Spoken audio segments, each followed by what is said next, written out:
Hi, this is Rob Cornilles. From all of us at the Game Face Execs podcast team, we wish you a very happy and prosperous 2021. In this episode, we're excited to announce the international bestseller, The Sales Game Changer: How to Become the Salesperson People Love, is now available. While the hard copy is coming in a few weeks, the ebook is ready right now for download at Amazon.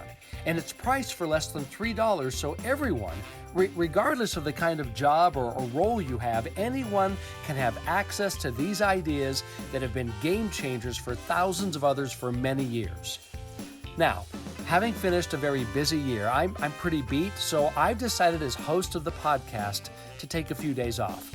So, maybe against my better judgment, I've turned to an old acquaintance, someone I've known for way too long. His name is Bert Korn, to fill in for me for just this week. Whatever happens, word has it you'll want to watch the full episode to hear about some exclusive bonus material that's yours when you get the book. This is something special for readers, and I don't think you've ever seen this before in a book. So, here we go. Take it away, Bert. Hi, Happy New Year. My name is Bert Korn, and I'm filling in today for our regular host of the Game Face Execs podcast, Rob Cornilles. He's away right now on vacation during the holiday season, and I guess he's made it big time because I'm his first guest host.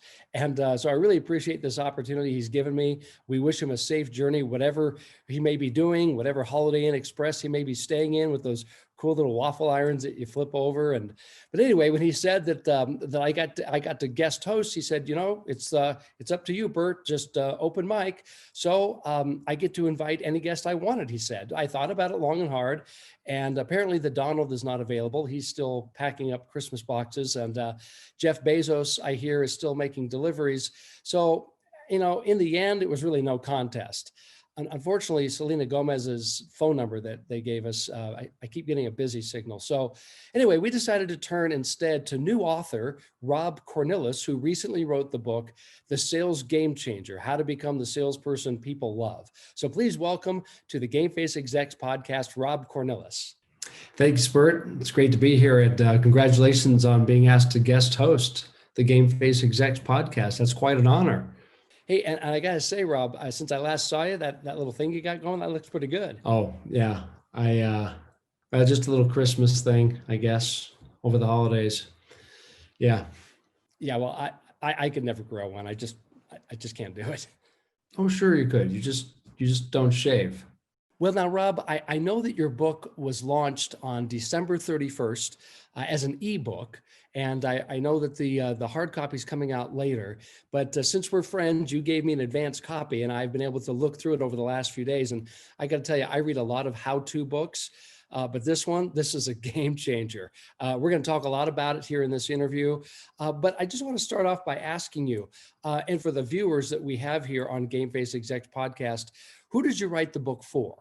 Well, I really wrote it for four main audiences. The first is what I would call the recruit. A recruit is somebody who's not really in sales, that's not on their business card or in their title, but they have an interest in sales. They have an appreciation for it when it's done right. And they've met a lot of salespeople who are really good that they admire, and a lot who are not so good who they try to avoid.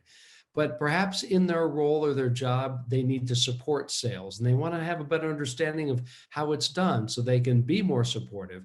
The second audience I think about when I wrote the book is what I call the blue chip. It's like a blue chip athlete. It's someone who's got a lot of promise. They're very talented, fantastic potential, but they need some coaching. They need some honing. And so maybe a blue chip salesperson is someone who's fairly young in their career, or they're just moving into the sales profession from something else. And so they want to be able to do sales the right way from the very start. I also have written the book for veterans. Veteran salespeople are those who are already established. They've demonstrated that they know what they're doing. They've got a good reputation. They've made their mark on their industry, perhaps. But like a great athlete, an all-star athlete, they also know that you can never learn enough. You can never stop improving yourself. So I try to be their head sales coach throughout the course of the book to kind of take them to that next level and make sure that they leave a real legacy in their industry or their field. And then the fourth audience is the sales leader, the manager. Whether someone is indirectly or directly overseeing a salesperson or a sales team, maybe it's the CEO, maybe it's the owner of the business, or maybe it's the sales manager, but they want their people to become even better, to represent their brand in as best light as possible. So in order to do that, I'm giving the sales leader some insight on how they can provide even more usable and practical tools that their people will respond well to. Because if you train your people and they don't want to use the techniques that you're training them in, then it's obviously a waste of time and resources.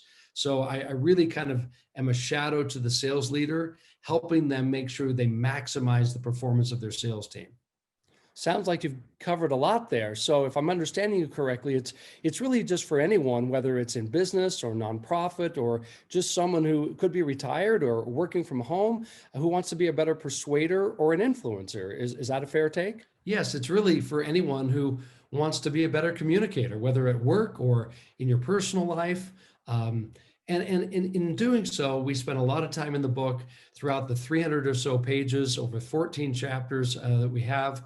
Over those 14 chapters, we talk about words, how you can better communicate through words so that your intent and your meaning is less likely to be misunderstood or misinterpreted, and also how you can listen more effectively. Because we know one of the big problems that we have in communication is that we often don't understand what someone is saying, and so it upsets us, or we dismiss them out of hand. And so listening is a huge communicative device that very few of us really have ever gotten trained on. So we spend a lot of time in the book talking about how to speak, but also how to listen. And that really enhances relationships, whether they're new relationships that we're trying to start and blossom, or whether they are stayed relationships that perhaps need a refresh. Oh, sorry. Sorry. Rob's got a lot of cool stuff around here. So I guess I could use some work on my listening skills as well. So let me ask you on that regard, do you then provide scripts in the book? Well, I wouldn't say scripts. I'd call it more a framework, a guide, if you will. The book is really a playbook for people who want to become better in sales, in business, in influencing, in motivating, in inspiring, and in really educating other people. So if you're looking to be better in any of those areas, this book will give you that guidance, that framework, as I say, to make you more confident. And as you're more confident, Rob, sorry to cut you off here, but they say I've only got an hour, so I got a lot of stuff I want to ask you. Regarding the title of the book, The Sales Game Changer, How to Become the Salesperson People Love. Now, where did you come up with that title? yeah, I've always been put off by the idea that sales is a game. And a game suggests that there's a winner and a loser. I don't look at it that way. In fact, I think in order for us to be a real effective salesperson, there's a few things we have to do. First, we have to not be the salesperson that people abhor, the kind that they want to stay away from. And so the first step to get there is to become the salesperson people like. And how do we become the person that they like, that they'll perhaps entertain a conversation with or take a meeting with? Well, we talk about that extensively throughout the book. And then I think another important point for your listeners and your viewers today, Bert, is that you also want to become a salesperson who loves what they do, not because you're tricking people, not because you've won the argument or you've won the negotiation, because you love to see the results that your service, your product provides the end user. And so this whole book is themed around that idea. So how can you produce positive outcomes with people, especially people who never anticipated or asked for you to call on them, so that you really are not only a game changer, but you're a life changer. You're a business changer. You're a person who can change their circumstance for the better. Well, Rob, you use a ton of examples and lots of stories, which for me really makes it a very easy and engaging read. And I got to just tell you, between the two of us, I felt the book actually got better the further you get into it, but maybe that's just me. But you do use a lot of stories. Yes, the book is full of stories. I think just about every page is a new story or a new idea, certainly a new approach that will make people game changers in their chosen field and in all of their relationships.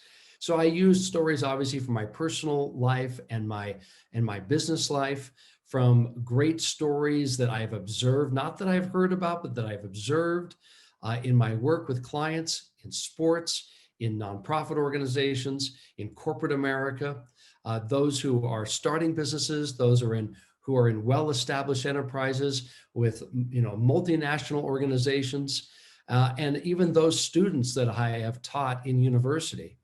And I also talk about stories that they have brought to me and individuals that have been game changers that I've observed.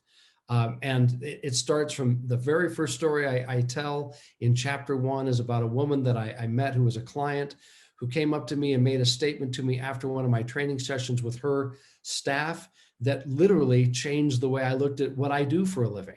All positive, by the way. And I talk about professional athletes that I've observed working with their organizations, with business leaders, with rank and file salespeople. So you're right, there's a lot of stories incorporated throughout the book. I am sure the readers will find it very interesting and hopefully very engaging page to page. Well, speaking of stories, the one that you tell at the very beginning in the introduction of the book, that one really catapulted your business, Game Face. So tell us a little bit about that. Well, I won't go into the details here, but what really changed for me in my career is something that happened about 30 years ago when I was a young salesperson, um, very well intentioned, but very much lacking in any kind of technique or approach. And I had one particular incident one night um, at my place of business that completely changed the way I looked at my profession and looked at how I'm going about it. And from that night forward, I have become a different person, a different business executive, hopefully a different salesperson, a different boss, a different spouse, a different neighbor. And so I share that with the reader.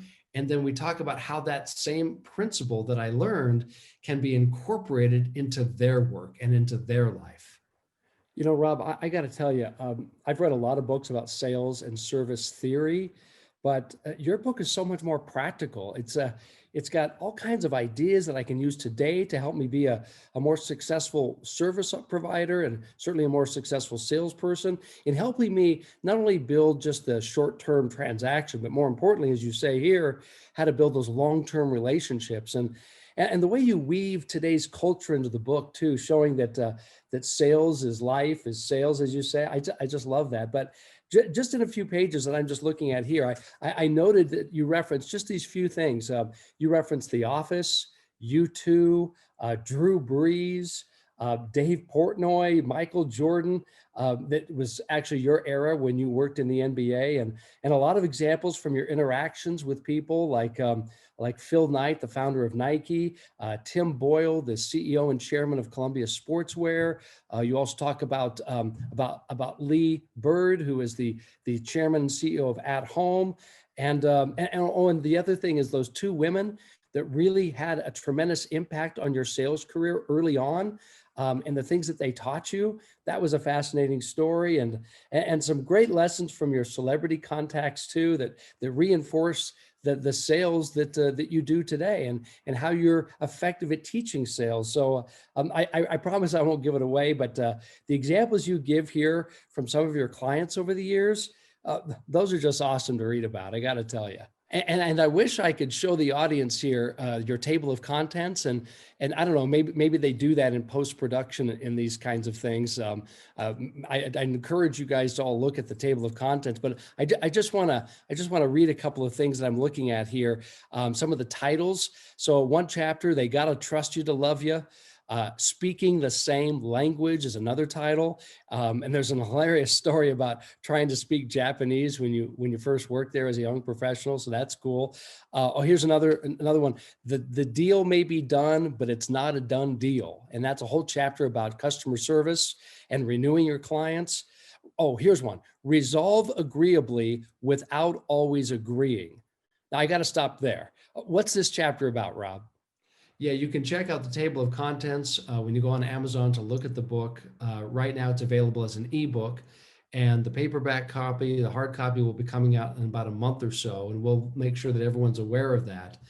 But since you asked about that one particular chapter, uh, the notion about objections is such that we always think we have to overcome them. We think we have to win an argument in order to turn someone around. But we really flip objections on their head in that particular chapter. And what I go into in quite detail is, again, a concept that I discovered when I was facing very tough objections in my first real sales job, which many people know. I used to work for the Los Angeles Clippers basketball team when they were really a bad team in the early 90s. And one of the most common objections I heard, of course, was that, well, we're a Lakers fan, so why would I want Clipper tickets? And so I could get defensive at that point, and I could tell them why they're wrong. I could tell them why we're going to be a better team, and make all these promises that I can't keep. And what I realized is that every time someone gives me what we call an objection, they're really revealing for me something positive about themselves. So if someone says I'm a Lakers fan, well, first of all, that means they like basketball. So that's a good thing. They also sound loyal to a particular brand or company. That's also a positive thing. It also suggests they like to hang around winners. How can that be negative? And there are many more examples of positives that I came up with just to that one objection.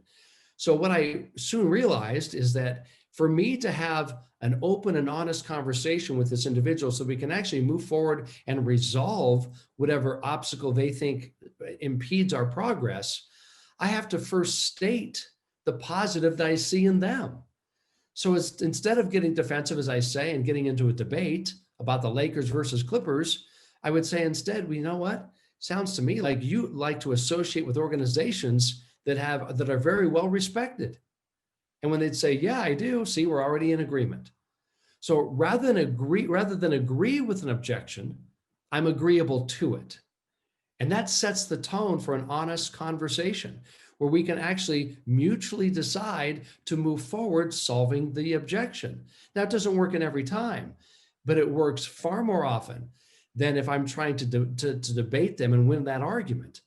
So that's just the basis of how we begin to, quote, overcome objections, which is really not objections at all. They're just concerns, because an objection is simply a question that needs an answer. And I also talk about the 3 ways that you can eliminate even hearing objections. That doesn't mean that you close your ears or you go live in a bubble, but we typically bring up objections. We cause them, I should say, because of things that we're doing as salespeople. There are 3 specific things that we can do to eliminate those, and we get into that in some detail in a particular chapter of the book. Well, that sounds awesome, Rob. Now, Rob, you've got to tell Rob's audience about something that's very unusual about your book, probably something they haven't seen, the one-on-one sessions that you include, those video sessions. Tell them about that.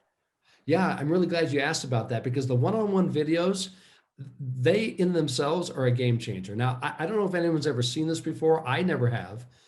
But in my book, I decided to do something very different. First of all, you have to understand it's my nature as a trainer, as a mentor, as a coach, as a consultant.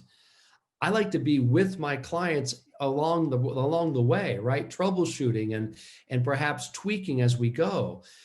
Being an author, when you just hand them a book, it's kind of like, okay, I'm done with it. Good luck with that. And that just was against my nature, as I say. So what I decided to do here in this book is at the end of every chapter, and there's 14 chapters, is I decided to include a little video.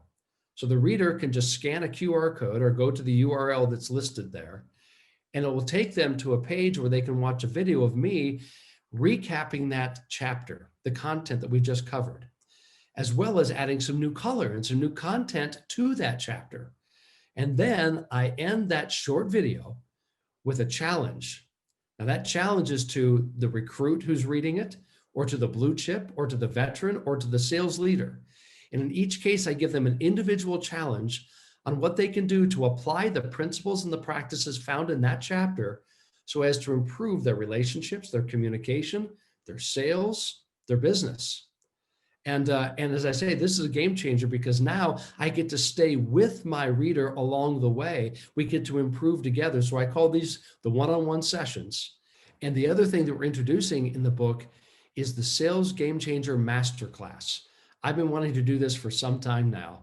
So what a reader can do, if they want to go deeper into the content, if they want to have additional content beyond what we've included in these nearly 300 pages, if they want to also be able to work with me one-on-one or work with my network of game-changing executives and learn from my network as well, they just need to enroll in my masterclass and we will be able to go into that deeper dive. And the other thing that we'll do is we'll address their individual concerns or problems, obstacles that are facing them in their career, or perhaps in their sales environment when they're trying to go after a particular prospect that's hard to reach, or a longtime client that looks like they're not going to renew business with them.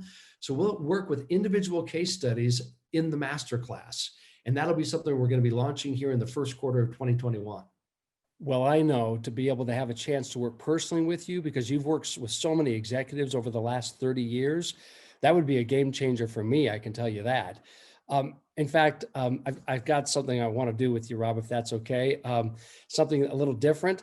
Do you mind if we do one of those role plays from the book that you wrote? Would that be okay? Sure, I'd be happy to. Yeah, if we have time. Yeah, okay, let me grab it. Great. So I've never been much of a salesperson, so this will be kind of fun to role play with the pro. So I'm looking at chapter 12, which is called Connecting Through Referrals. So you write here about how one sale should never be one sale. And you give an example of a salesperson who incorrectly asks for a referral. So if you can play the buyer and I'll play the salesperson, and let me read from the book, and we'll go from there. Okay, I'm there. Okay, here it is. So here's what it says. Let's listen in at the tail end of a successful customer acquisition. Buyer Bob is pleased with his purchase, but doing his best Dan can't get his manager's exhortation out of his head, which is ask for a referral. Thanks, Dan. It's going to be great doing business with you.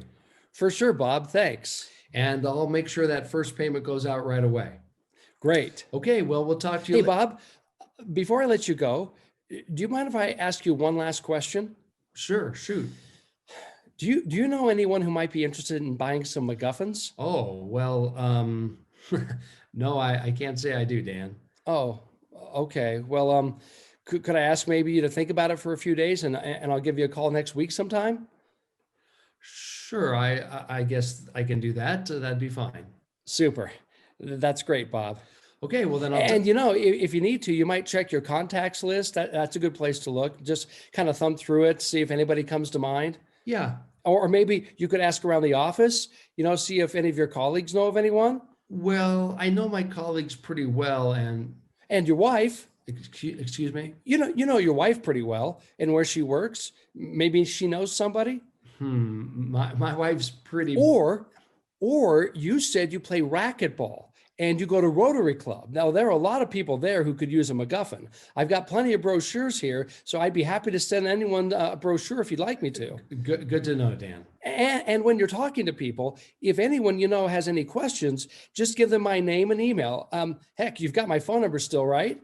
Got it right here. Yeah, give that to them too. They can just reach out to me directly. Of course, be sure that you tell them to tell me that you told them about me, so I know who told them. Look, Dan, I'm kind of late for a meeting now. Oh, yeah, my bad. So if I don't hear from you, I'll call you next week sometime, unless you want to call me back first. Click. Dan sets down his phone, sits there in silence, then does a Tommy boy, slapping his forehead. Stupid, stupid, stupid. Why didn't I just leave well enough alone? We built some trust, I got the sale, and then I go and blow it by reaching deeper into his pocket for a referral. I'm never doing that again. Dan went from feeling appreciated to feeling like the salesperson people don't love. He knows he may never speak to Bob again. And that's a shame, because Dan had the right idea. It's the execution that failed him. He needs skill 6. Yeah, that was fun. Thank you. Well, that's great, Rob. Thanks for doing that for me. That's a fun part of the book. And again, I encourage everyone to read that particular chapter about getting referrals.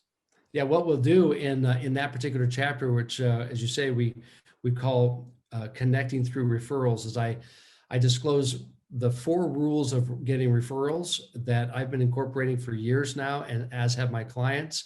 And I hate to say anything's a guarantee, but if people will apply these 4 rules consistently, I tell you, they're almost assured a referral with anybody that they are doing business with, even those people that they're not doing business with.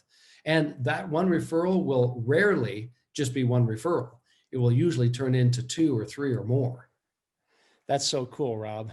Well, as they say, I got to go put another coin in the meter. Our time is up. So on behalf of Rob Cornilles and in Game Face Execs podcast, I want to thank you, Rob Cornilles, and encourage everybody to go out and get his book, The Sales Game Changer, How to Become the Salesperson People Love. It's on Amazon now. It's an ebook version. It's only $2.99, so you can't go wrong there. And the hardback is coming later on in 2021, just about a month or so away. So be watching for more details on that. Of course, if you'd like more personalized coaching or sales training for you or your organization, for my money, Game Face training is the best in the world. Just reach out to Rob on his website at gamefaceinc.com, and you'll never be sorry that you did. Well, it's been my pleasure, Bert, and thanks for having me on as your guest. And say hi to Rob for me. I look forward to seeing him when he gets back. And boy, I tell him I really love the Game Face Execs podcast. It's riveting every week. It's one of my highlights. So you can tell him I'm a subscriber, and I listen to it every Friday. I can't wait to hear what he's got for 2021. You and me both, Rob. So this has been Bert Korn filling in on behalf of the vacationing Rob Cornilles. Thanks for joining us. And I get to say it: persuade, influence, inspire. Well, I guess that wasn't so bad after all. Thanks again, Bert, for guest hosting for me this week. I'll be back next week with another influential and inspiring guest. I hope you'll take a moment to subscribe and rate this podcast. Till then, grab The Sales Game Changer on Amazon and start becoming the salesperson, friend, significant other, boss, or colleague people love.